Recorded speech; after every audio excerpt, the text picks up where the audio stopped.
দুনিয়াদার পাগল আমার বাবারা, একটুও ভাবিয়া চিন্তা করি আমার মাওলার কবরে যাইও।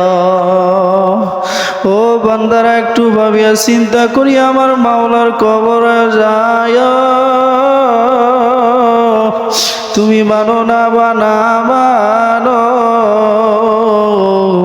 বাবার ওই জাহান্নামের আগুন কিন্তু সহ্য করতে পারবি না। এ বাবা, তোমরা যদি জাহান্নামের আগুন সহ্য করতে পারো, কিন্তু আমি নাজমুস সাকিব জাহান্নামের আগুন সহ্য করতে পারবো না। আজকে শুক্রবার জুমার দিনে বলিয়া যায়, আমার মাওলা যত বড়, কিন্তু আমার মাওলার আযাব তত বড়। একটু ভাবিয়া চিন্তা করিয়া মাওলার দরবারে যাইও।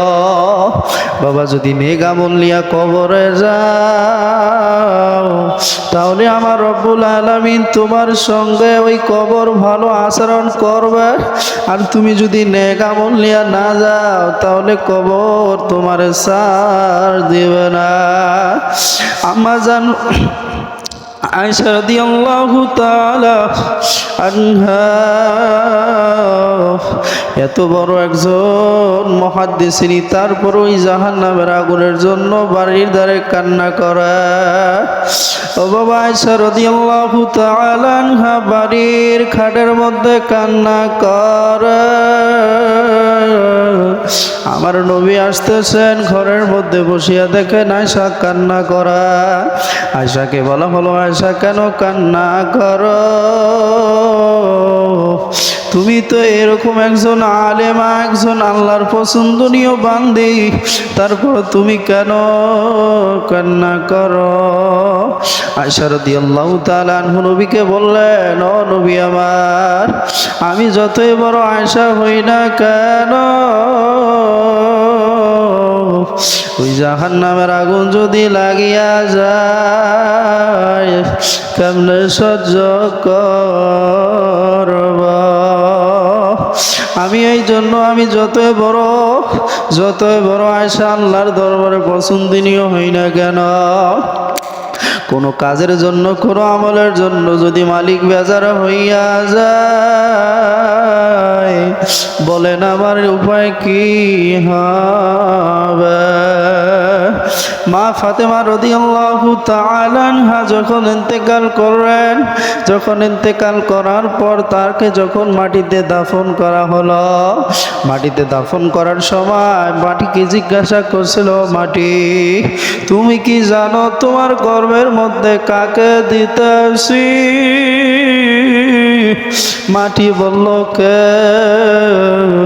মাটি জবাব দিয়ে বলল, ওই ব্যক্তি জিজ্ঞাসা করলো, মাটিকে কাকে দিতেছি তুমি জানো?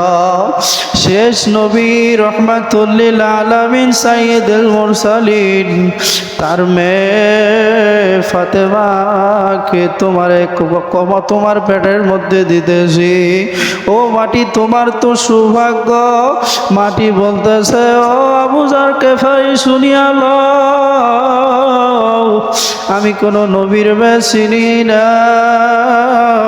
আমার গর্ভে যদি কেউ ভালো আমল নিয়ে আসে, সে নবীর মেয়ে হোক বা যাই হোক না কেন, আমি ভালো আচরণ করব। আর যদি খারাপ আমল নিয়ে আসে, আমি মাটি ছাড় দিব না।